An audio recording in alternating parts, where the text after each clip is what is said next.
ಎಲ್ಲರಿಗೂ ನಮಸ್ಕಾರ. ನೀವು ವೃಷಭ ರಾಶಿಯವರಾಗಿದ್ದರೆ ನಾನು ನಿಮಗೆ ಒಂದು ವಿಷಯ ಹೇಳಬೇಕು. ಕೆಲವೊಮ್ಮೆ ನಿಮ್ಮ ಜೀವನದಲ್ಲಿ ನೀವು ಶಕ್ತಿಯಿಂದ ತುಂಬಿರುತ್ತೀರಿ ಮತ್ತು ಇನ್ನು ಕೆಲವೊಮ್ಮೆ ನೀವು ಇದ್ದಕ್ಕಿದ್ದಂತೆ ದಣಿಯುತ್ತೀರಿ. ನೀವು ದಣಿದಿದ್ದೀರಾ? ನಿಮ್ಮ ವೃತ್ತಿ ಜೀವನದಲ್ಲಿ ಒತ್ತಡ, ಹಣ ಬರುತ್ತದೆ ಆದರೆ ಕೈಯಲ್ಲಿ ಹಿಡಿಯುವುದಿಲ್ಲ. ನಿಮ್ಮ ಪ್ರೇಮ ಜೀವನದಲ್ಲಿ ಸಣ್ಣ ಪುಟ್ಟ ಘರ್ಷಣೆಗಳು. ಇದೆಲ್ಲವೂ ಕಾಕತಾಳೀಯವಲ್ಲ. ಇದೆಲ್ಲದಕ್ಕೂ ಪರಿಹಾರ ಇದೆ. ಫೆಬ್ರವರಿ 2026ರಲ್ಲಿ ನಿಮ್ಮ ರಾಶಿ ಚಕ್ರದ ಮೇಲೆ ಗ್ರಹಗಳ ಪ್ರಭಾವ ಇದು ಮತ್ತು ನಿಮ್ಮ ರಾಶಿ ಚಕ್ರದ ಅಧಿಪತಿ ಶುಕ್ರ ಎಂದು ನಿಮಗೆ ತಿಳಿದಿದೆಯೇ? ನಿಮ್ಮ ರಾಶಿ ಚಕ್ರ ಚಿಹ್ನೆಯು ದೆವ್ವ. ಆದ್ದರಿಂದ ನೀವು ಈ ತಿಂಗಳು ನಿಮ್ಮ ಬಲವನ್ನು ಸರಿಯಾದ ದಿಕ್ಕಿನಲ್ಲಿ ನಿರ್ದೇಶಿಸಿದರೆ ನಿಮ್ಮ ಜೀವನದಲ್ಲಿ ಸ್ಪಷ್ಟವಾದ ತಿರುವು ಸಿಗುತ್ತದೆ. ಈ ವಿಷಯ ಒಂದು ದೊಡ್ಡ ತಿರುವು. ಇದನ್ನೆಲ್ಲ ನಾನು ನಿಮಗೆ ಸ್ಪಷ್ಟವಾಗಿ ಮತ್ತು ನೇರವಾಗಿ ಯಾವುದೇ ಗೊಂದಲವಿಲ್ಲದೆ ಹೇಳಲಿದ್ದೇನೆ. ಆದ್ದರಿಂದ ವಿಶ್ರಾಂತಿ ಪಡೆಯಿರಿ ಮತ್ತು ಆಲಿಸಿ. ಕೊನೆಯವರೆಗೂ ಸಂಪೂರ್ಣ ವಿಡಿಯೋವನ್ನು ನೋಡಿ. ವಿಡಿಯೋದ ಕೊನೆಯಲ್ಲಿರುವ ವಿಶೇಷ ಸಂದೇಶವನ್ನು ನಿಮ್ಮ ಜೀವನಕ್ಕೆ ನಿಖರವಾಗಿ 100% ಹೊಂದಿಕೆಯಾಗುತ್ತದೆ. ನೀವು ನಮ್ಮ ವಿಡಿಯೋದ ಹೊಸ ವೀಕ್ಷಕರಾಗಿದ್ದರೆ ಚಾನಲ್ಗೆ ಚಂದಾದಾರರಾಗಲು ಮರೆಯಬೇಡಿ. ನೀವು ಈ ವಿಡಿಯೋವನ್ನು ಇಷ್ಟಪಟ್ಟರೆ ಲೈಕ್ ಮಾಡಿ ಮತ್ತು ಅದನ್ನು ನಿಮ್ಮ ಸ್ನೇಹಿತರಿಗೂ ಮತ್ತು ಸಂಬಂಧಿಕರಿಗೂ ಹಂಚಿಕೊಳ್ಳಿ. ತಡವೇಕೆ, ವಿಡಿಯೋಗೆ ಹೋಗೋಣ. ಫೆಬ್ರವರಿ 2026ರ ಪುರುಷರು ಮತ್ತು ಮಹಿಳೆಯರಿಗೆ ವೃಷಭ ರಾಶಿಯ ಜಾತಕ. ಸಂಕ್ಷಿಪ್ತವಾಗಿ, ನಿಮ್ಮ ಧೈರ್ಯಶಾಲಿ ಕೆಲಸಗಳು ಪೂರ್ಣಗೊಳ್ಳುತ್ತವೆ ಮತ್ತು ದೈಹಿಕ ಶ್ರಮ ಹೆಚ್ಚಿದ್ದರೂ ನಿಮ್ಮ ಆದಾಯವು ತುಂಬ ಉತ್ತಮವಾಗಿರುತ್ತದೆ. ಆರ್ಥಿಕ ಲಾಭಗಳು ಸ್ಪಷ್ಟವಾಗಿ ಕಂಡುಬರುತ್ತವೆ. ನೀವು ವೃತ್ತಿ ಮತ್ತು ಉದ್ಯೋಗದ ವಿಷಯದಲ್ಲಿ ಮುನ್ನಡೆಯುವಿರಿ. ಉದ್ಯೋಗಿಗಳಿಗೆ ಅನುಕೂಲಕರ ಸಮಯದಲ್ಲಿ ಹಣ ಮತ್ತು ಬಡ್ತಿ ಸಿಗುತ್ತದೆ. ಕೆಲವು ಕೆಲಸಗಳು ಕೊನೆಯ ಕ್ಷಣದಲ್ಲಿ ನಿಮ್ಮ ಪರವಾಗಿ ಪೂರ್ಣಗೊಳ್ಳುತ್ತವೆ. ಸಂಬಂಧಿಕರು ಮತ್ತು ಸ್ನೇಹಿತರಿಂದ ನಿಮಗೆ ಪ್ರಯೋಜನಗಳು ಮತ್ತು ಬೆಂಬಲ ಸಿಗುತ್ತದೆ. ಈ ರಾಶಿ ಚಕ್ರ ಚಿಹ್ನೆಯ ವೈದ್ಯರು ಮತ್ತು ವೈದ್ಯಕೀಯ ಅಂಗಡಿ ಮಾಲೀಕರು ಉತ್ತಮ ಫಲಿತಾಂಶಗಳನ್ನು ಸಾಧಿಸಲು ಸಾಧ್ಯವಾಗುತ್ತದೆ.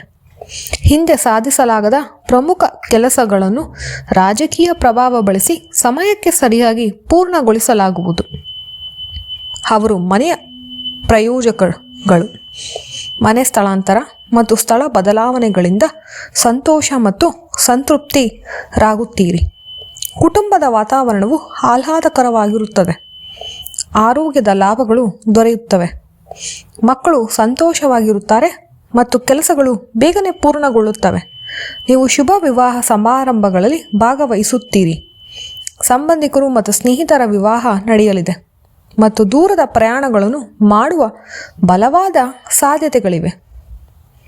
ಈ ತಿಂಗಳು ಗ್ರಹಗಳ ಪ್ರಭಾವವು ಹಿಂದಿನದಕ್ಕಿಂತ ಸ್ವಲ್ಪ ಉತ್ತಮವಾಗಿರಲಿದೆ.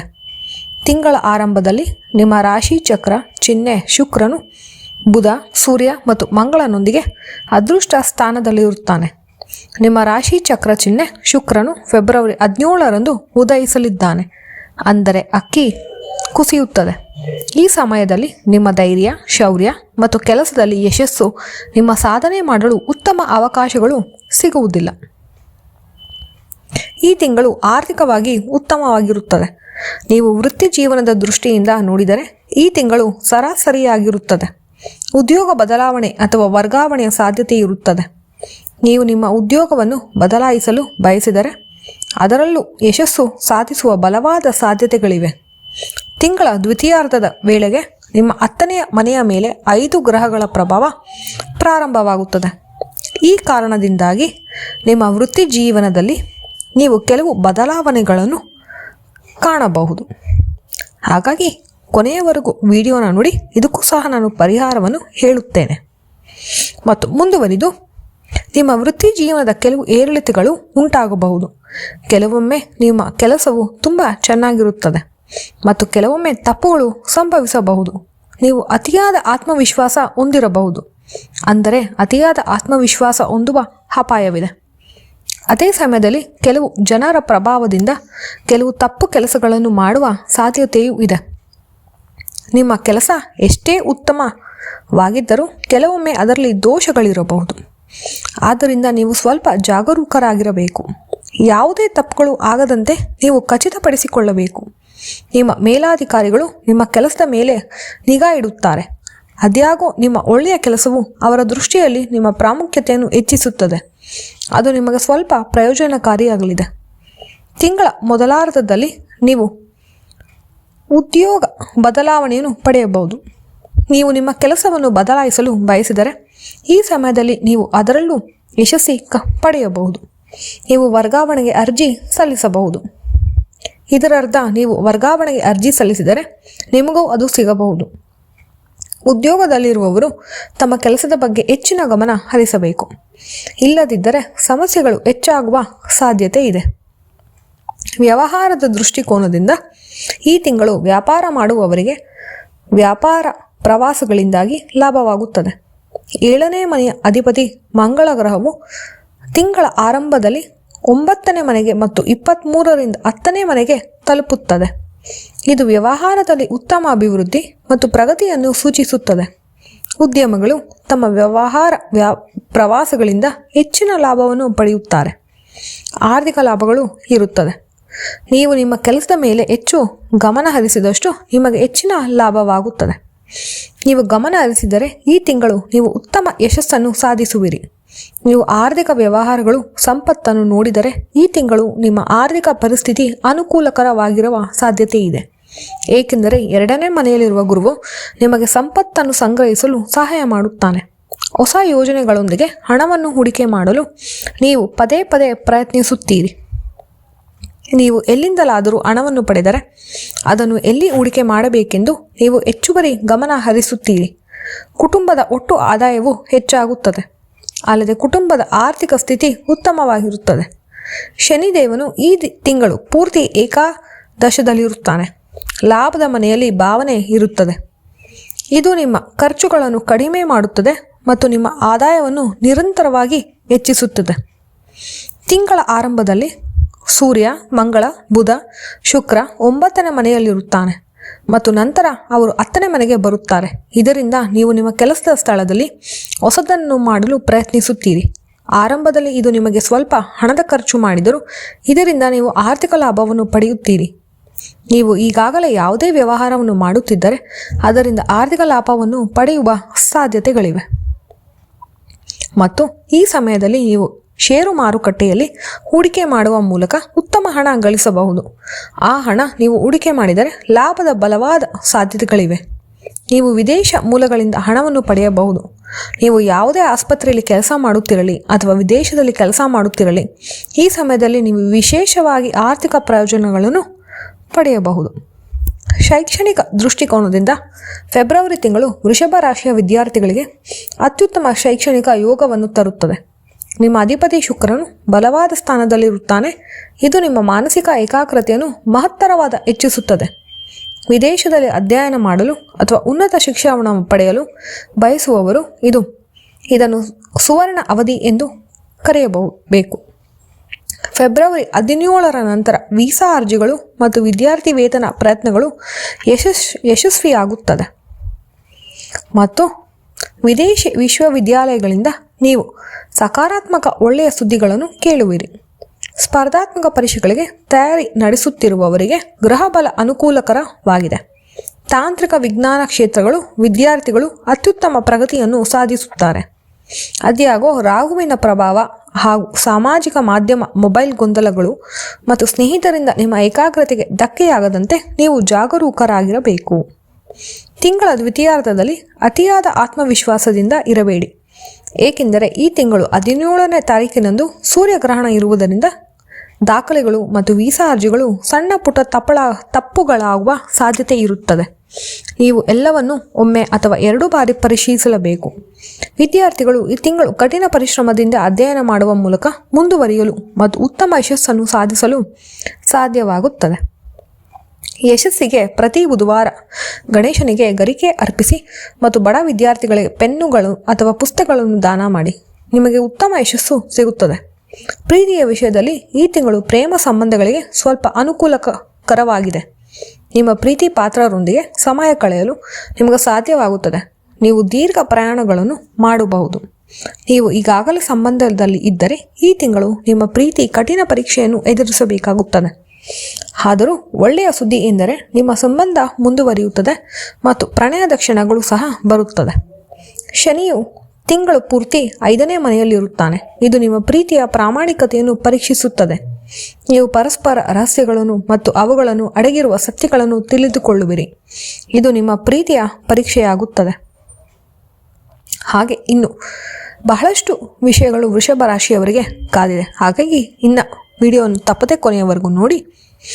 ಇನ್ನು ಮುಂದುವರಿದು ಅದ್ಯಾಗೋ ಇದು ನಿಮ್ಮ ನಡುವೆ ಪರಸ್ಪರ ನಂಬಿಕೆ ಮತ್ತು ಕಾಳಜಿಯನ್ನು ಹೆಚ್ಚಿಸುತ್ತದೆ. ನೀವು ಒಬ್ಬರನ್ನೊಬ್ಬರು ತುಂಬ ಪ್ರೀತಿಸುವುದರಿಂದ ನಿಮ್ಮ ಪ್ರೀತಿ ಬಲವಾಗಿರುತ್ತದೆ. ಮೊಗ್ಗುಗಳು 5ನೇ ಮನೆಯ ಅಧಿಪತಿ ಬುಧ ಗ್ರಹವು ತಿಂಗಳ ಆರಂಭದಲ್ಲಿ 9ನೇ ಮನೆಗೆ ಪ್ರವೇಶಿಸುತ್ತಾನೆ ಮತ್ತು 3ನೇ ಮನೆಯಿಂದ 10ನೇ ಮನೆಗೆ ಪ್ರವೇಶಿಸುತ್ತಾನೆ. ನಿಮ್ಮ ಪ್ರೀತಿಯ ಬಗ್ಗೆ ನಿಮ್ಮ ಕುಟುಂಬ ಸದಸ್ಯರಿಗೆ ತಿಳಿಯುವ ಸಾಧ್ಯತೆ ಇದೆ. ಆದ್ದರಿಂದ ನಿಮ್ಮ ಸಂಬಂಧವು ಸುಗಮವಾಗಿ ನಡೆಯುವಂತೆ ನೀವು ಅವರಿಗೆ ಮುಂಚಿತವಾಗಿ ತಿಳಿಸಲು ಸಿದ್ಧರಾಗಿರಬಹುದು. ಕುಟುಂಬ ತೀರ್ಮಾನದ ವಿಷಯದಲ್ಲಿ ಕುಟುಂಬ ಜೀವನದ ಏರಿಳಿತಗಳಿಗೆ ಇರಬಹುದು. ಈ ತಿಂಗಳು ಕುಟುಂಬದ ವಿಷಯದಲ್ಲಿ ಸರಾಸರಿಯಾಗಿರಲಿವೆ, ಏಕೆಂದರೆ ಕೇತು ಈ ತಿಂಗಳು 4ನೇ ಮನೆಯಲ್ಲಿ ಇರುತ್ತಾನೆ ಮತ್ತು ರಾಹು 10ನೇ ಮನೆಯಲ್ಲಿ ಇರುತ್ತಾನೆ. ಇದರಿಂದ ಕುಟುಂಬ ಸಂಬಂಧಗಳು ಸ್ಪಷ್ಟವಾಗಿ ಸಾಮರಸ್ಯದ ಕೊರತೆ ಇರುತ್ತದೆ. 2ನೇ ಮನೆಯಲ್ಲಿರುವ ವಕ್ರ ಈ ಸ್ಥಾನದಲ್ಲಿರುವ ಗುರುವು ಕುಟುಂಬದಲ್ಲಿ ಪ್ರೀತಿ ಮತ್ತು ಅನ್ಯೋನ್ಯತೆಯನ್ನು ಕಾಪಾಡಿಕೊಳ್ಳಲು ಪ್ರಯತ್ನಿಸುತ್ತಾನೆ. ಅಲ್ಲದೆ 2ನೇ ಮನೆಯ ಅಧಿಪತಿ ಬುಧ 9ನೇ ಮನೆಯಲ್ಲಿರುತ್ತಾನೆ.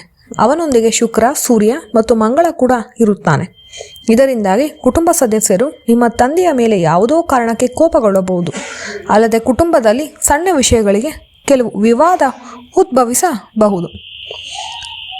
ಶುಭ ಗ್ರಹಗಳ ಪ್ರಭಾವವು ಗೋಚರಿಸುತ್ತದೆ. ಕುಟುಂಬದಲ್ಲಿ ಮಹಿಳೆಯರ ನಡುವೆ ಹಿಂದಿನ ಉದ್ವಿಗ್ನತೆಗಳು ಕಡಿಮೆಯಾಗುತ್ತವೆ. ಪರಸ್ಪರ ಪ್ರೀತಿ ಹೆಚ್ಚಾಗುತ್ತದೆ. ಅಲ್ಲದೆ ಅವರಲ್ಲಿ ಒಬ್ಬರಿಂದ ಮನೆಯಲ್ಲಿ ಶಾಂತಿ ಸಂತೋಷಗಳು ಪುನಃ ಸ್ಥಾಪಿಸಲ್ಪಡುತ್ತದೆ. ತಂದೆಯ ಆರೋಗ್ಯ ಸಮಸ್ಯೆಗಳು ಮುಂದುವರಿಯಬಹುದು. ಆದ್ದರಿಂದ ಅವರ ಆರೋಗ್ಯದ ಬಗ್ಗೆ ವಿಶೇಷ ಗಮನ ನೀಡಬೇಕು. ನಿಮ್ಮ ಕಿರಿಯ ಸಹೋದರನೊಂದಿಗೆ ನಿಮ್ಮ ಸಂಬಂಧಗಳು ಸಿಹಿಯಾಗಿರುತ್ತದೆ. ಇಲ್ಲಿ ಮತ್ತು ಅಲ್ಲಿ ಕೆಲವು ಉದ್ವಿಗ್ನತೆಗಳು ಹೊರತಾಗಿಯೂ ನೀವು ಅಂತಿಮವಾಗಿ ಪರಸ್ಪರ ಸಂಪರ್ಕ ಹೊಂದಿರುತ್ತೀರಿ ಮತ್ತು ನಿಮ್ಮ ಸಂಬಂಧವು ಪ್ರೀತಿಯಿಂದ ತುಂಬಿರುತ್ತದೆ. ನೀವು ನಿಮ್ಮ ಕುಟುಂಬವನ್ನು ದೀರ್ಘ ಪ್ರವಾಸಗಳಿಗೆ ಅಥವಾ ಕೆಲವು ಉತ್ತಮ ಸ್ಥಳಗಳಿಗೆ ಕರೆದೊಯ್ಯಬಹುದು. ಇದು ನಿಮ್ಮ ನಡುವಿನ ಪ್ರೀತಿ ಮತ್ತು ನಿಕಟತೆಯನ್ನು ಬಲಪಡಿಸುತ್ತದೆ. ವೈವಾಹಿಕ ಜೀವನ ವಿಷಯದಲ್ಲಿ ತಿಂಗಳ ಆರಂಭದಲ್ಲಿ ಪತಿ ಪತ್ನಿಗೆ ಸ್ವಲ್ಪ ದುರ್ಬಲವಾಗಿರುತ್ತದೆ. ಪರಸ್ಪರ ಉದ್ವಿಗ್ನತೆಯನ್ನು ಹೆಚ್ಚಾಗಬಹುದು. ಆದರೆ ಈ ತಿಂಗಳ ದ್ವಿತೀಯಾರ್ಧವು ತುಲನಾತ್ಮಕವಾಗಿ ಅನುಕೂಲಕರವಾಗಿದೆ. ತಿಂಗಳ ಆರಂಭವು ದಂಪತಿಗಳಿಗೆ ಸ್ವಲ್ಪ ಕಷ್ಟಕರವಾಗಿರಬಹುದು. ನೀವು ನಿಮ್ಮ ಸಂಗಾತಿಯೊಂದಿಗೆ ಪ್ರವಾಸಗಳಿಗೆ ಹೋಗಬಹುದು. ಕೆಲವು ವಿಷಯಗಳ ಬಗ್ಗೆ ವಾದಗಳು ಇರಬಹುದು. ಆದರೆ ತಿಂಗಳ ದ್ವಿತೀಯಾರ್ಧವು ಅನುಕೂಲಕರವಾಗಿರುತ್ತದೆ. ನೀವು ಮತ್ತು ನಿಮ್ಮ ಪತಿ ಅಥವಾ ಪತ್ನಿ ಇಬ್ಬರು ಉದ್ಯೋಗದಲ್ಲಿದ್ದರೆ ತಿಂಗಳ ದ್ವಿತೀಯಾರ್ಧವು ಹೆಚ್ಚು ಪ್ರೀತಿಯಿಂದ ತುಂಬಿರುತ್ತದೆ. ನೀವು ನಿಮ್ಮ ಕೆಲಸದಲ್ಲಿ ನಿರತರಾಗಿದ್ದರೂ ಸಹ ನಿಮ್ಮ ಸಂಬಂಧವನ್ನು ಸುಗಮವಾಗಿ ನಡೆಸಲು ನೀವು ಪರಸ್ಪರ ವಿಶೇಷ ಸಮಯವನ್ನು ಮೀಸಲಿಡುತ್ತೀರಿ. ಆರೋಗ್ಯದ ವಿಷಯದಲ್ಲಿ ಈ ತಿಂಗಳು ಸ್ವಲ್ಪ ಮಟ್ಟಿಗೆ ಉತ್ತಮವಾಗಿರುತ್ತದೆ. ಇದು ಕಳವಳಕಾರಿ ವಿಷಯ, ಏಕೆಂದರೆ ನಿಮ್ಮ ಅಧಿಪತಿ ಶುಕ್ರನು ತಿಂಗಳ ಬಹುಪಾಲು ಕಾಲ ದಹನ ಸ್ಥಿತಿಯಲ್ಲಿರುತ್ತಾನೆ. ಇದು ನಿಮ್ಮ ಆರೋಗ್ಯದ ಮೇಲೆ ಸ್ಪಷ್ಟ ಪರಿಣಾಮ ಬೀರುತ್ತದೆ. 17ರಿಂದ ಅಧಿಪತಿ ಶುಕ್ರ ಉದಯಿಸುತ್ತಿದ್ದಂತೆ ಅಕ್ಕಿ ಬೀಳುತ್ತಿದ್ದಂತೆ ನಿಮ್ಮ ಆರೋಗ್ಯವು ಸುಧಾರಿಸುತ್ತದೆ. ಸಣ್ಣ ಪುಟ್ಟ ಕಾಯಿಲೆಗಳು ಅಥವಾ ಹಿಂದೆ ಇದ್ದ ರೋಗ ನಿರೋಧಕ ಶಕ್ತಿ ಕಡಿಮೆಯಾಗುವಂತಹ ಸಮಸ್ಯೆಗಳು ಈಗ ಗುಣವಾಗುತ್ತವೆ. ಬುಧ, ಸೂರ್ಯ, ಮಂಗಳ ಮತ್ತು ರಾಹುವಿನ ಪ್ರಭಾವದಿಂದ ಶುಕ್ರನು ಪ್ರಭಾವಿತರಾಗಿರುತ್ತಾನೆ. ಅಂದರೆ ಈ 5 ಗ್ರಹಗಳ ಪ್ರಭಾವ ಹಾಗೂ 6ರಿಂದ ಗುರುವಿನ ಪ್ರಭಾವದಿಂದ ಕುಳಿತುಕೊಳ್ಳುವುದರಿಂದ ನಿಮ್ಮ ಆರೋಗ್ಯದಲ್ಲಿ ಏರಿಳಿತ ಉಂಟಾಗಬಹುದು. ಇದರ ಜೊತೆಗೆ ನೀವು ಬೆನ್ನು ನೋವು ಮತ್ತು ಚರ್ಮದ ಸಮಸ್ಯೆಗಳಿಂದ ಬಳಲಬಹುದು. ಈಗಾಗಲೇ ನೀವು ಸಮಸ್ಯೆಗಳಿಂದ ಸ್ಲಿಪ್ ಡಿಸ್ಕ್ ಅಂತ ಸಮಸ್ಯೆಗಳಿಂದ ಬಳಲುತ್ತಿದ್ದರೆ ಜನರು ಈ ಸಮಸ್ಯೆಯನ್ನು ಅನುಭವಿಸುವ ಸಾಧ್ಯತೆ ಹೆಚ್ಚು.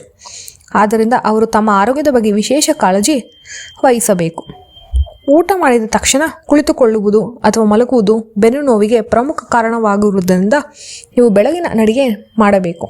ಆದ್ದರಿಂದ ನೀವು ನಿಮ್ಮ ದೈನಂದಿನ ದಿನಚರಿಯನ್ನು ಬದಲಾಯಿಸಿಕೊಳ್ಳಬೇಕು ಮತ್ತು ಬೆಳಗ್ಗೆ ಮತ್ತು ಸಂಜೆ ನಿಧಾನವಾಗಿ ನಡೆಯಬೇಕು. ನೀವು ಆರೋಗ್ಯವಾಗಿರಲು ಬಯಸಿದರೆ ನಿಯಮಿತವಾಗಿ ವ್ಯಾಯಾಮ ಮಾಡಿ, ಧ್ಯಾನ ಮಾಡಿ. ಇದು ನಿಮಗೆ ಉತ್ತಮ ಆರೋಗ್ಯವನ್ನು ಪಡೆಯಲು ಸಹಾಯ ಮಾಡುತ್ತದೆ. ಈ ತಿಂಗಳಲ್ಲಿ ನೀವು ಅನುಕೂಲಕರ ದಿನಗಳನ್ನು ನೋಡಿದರೆ 18, 10, 19, 20, 24, 28. ನೀವು ಪ್ರತಿಕೂಲ ದಿನಗಳನ್ನು ನೋಡಿದರೆ 3, 5, 6, 13, 15, 22, 26. ನೀವು ಒಟ್ಟು ನೋಡಿದರೆ ಫೆಬ್ರವರಿ ತಿಂಗಳು ವೃಷಭ ರಾಶಿಯ ತಿಂಗಳು. ಬುಧ, ಮಂಗಳ ಗ್ರಹಗಳ ಋಣಾತ್ಮಕ ಭಾಗದ ತಿಂಗಳು. ಅನುಕೂಲಕರವಾಗಿ ಯಾವುದೂ ಇಲ್ಲ.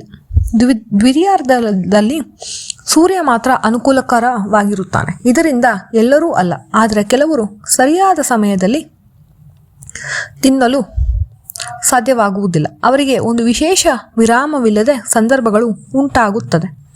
ಆದ್ದರಿಂದ ವೆಚ್ಚಗಳು ಬಹಳಷ್ಟು ಹೆಚ್ಚಾಗುತ್ತವೆ.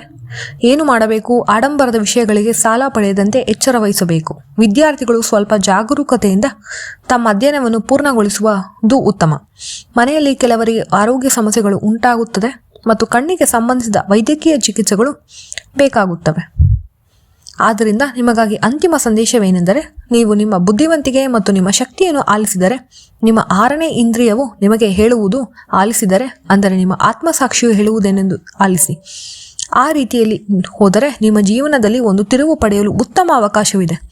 ಇದು ಜೀವನದಲ್ಲಿ ಒಂದು ಮಹತ್ವದ ತಿರುವು. ಆದ್ದರಿಂದ ನಿಮ್ಮ ಮನಸ್ಸಿನ ಶಕ್ತಿಯನ್ನು ಚೆನ್ನಾಗಿ ಬಳಸಿ ಮತ್ತು ನಿಮ್ಮನ್ನು ನೀವು ಬೆಳೆಸಿಕೊಳ್ಳಿ. ಉತ್ತಮವಾದ ಪರಿಹಾರಕ್ಕಾಗಿ ಬುಧವಾರ ಈ ದಿನ ಹಸುವಿಗೆ ಹಸಿರು ಹುಲ್ಲು ಮತ್ತು ಬಾಳೆ ಎಲೆಗಳನ್ನು ಆಹಾರವಾಗಿ ನೀಡಿ, ಶುಕ್ರವಾರ ಕಮಲದ ಹೂವಿನಿಂದ ಮಹಾಲಕ್ಷ್ಮಿ ದೇವಿಯನ್ನು ಪೂಜಿಸುವುದರಿಂದ ನಿಮ್ಮ ಸಂಪತ್ತು ಮತ್ತು ಸಮೃದ್ಧಿ ಹೆಚ್ಚಾಗುತ್ತದೆ. ಶನಿವಾರ ನಿಮಗೆ ಸಾಧ್ಯವಾದರೆ ಅಂಗವಿಕಲರಿಗೆ ನಿಮ್ಮಿಂದ ಸಾಧ್ಯವಾದಷ್ಟು ದಾನ ಮಾಡಿ. ಅದೇ ರೀತಿ ಈ ರಾಶಿ ಚಕ್ರದ ಚಿಹ್ನೆ ಪುರುಷರು ಮತ್ತು ಮಹಿಳೆಯರ ಆ ದಿನ ಬನ್ನಿ ಮರದ ಬಳಿ ತುಪ್ಪದ ದೀಪವನ್ನು ಹಚ್ಚಿದರೆ ಅವರ ಆಸೆಗಳು ಖಂಡಿತವಾಗಿಯೂ ಈಡೇರುತ್ತದೆ ಮತ್ತು ಅವರ ಉದ್ದೇಶಗಳು ಈಡೇರುತ್ತದೆ. ಕಾಗೆಗಳು, ಪಕ್ಷಿಗಳು, ನಾಯಿಗಳು ಮತ್ತು ಹಸುಗಳಿಗೆ ನೀರು ಮತ್ತು ಆಹಾರವನ್ನು ಒದಗಿಸಿ. ಬಡವರಿಗೆ ಮತ್ತು ನಿರ್ಗತಿಕರಿಗೆ ಸಾಕಷ್ಟು ಆಹಾರ ದಾನ ಮಾಡಿ. ಇದು ನಿಮಗೆ ಒಳ್ಳೆಯ ಪ್ರತಿಫಲವನ್ನು ನೀಡುತ್ತದೆ. ನಿಮಗೆ ಸೂಕ್ತವಾದ ಈ ಪರಿಹಾರಗಳನ್ನು ಒಂದನ್ನು ನೀವು ಆರಿಸಿಕೊಂಡು ನಂಬಿಕೆ ಮತ್ತು ವಿಜ್ಞಾನದೊಂದಿಗೆ ಅವುಗಳನ್ನು ಅನುಸರಿಸಿದರೆ ಎಲ್ಲವೂ ನಿಮಗೆ ಶುಭವಾಗಲು ಚೆನ್ನಾಗಿರುತ್ತದೆ. ಶುಭವಾಗಲಿ.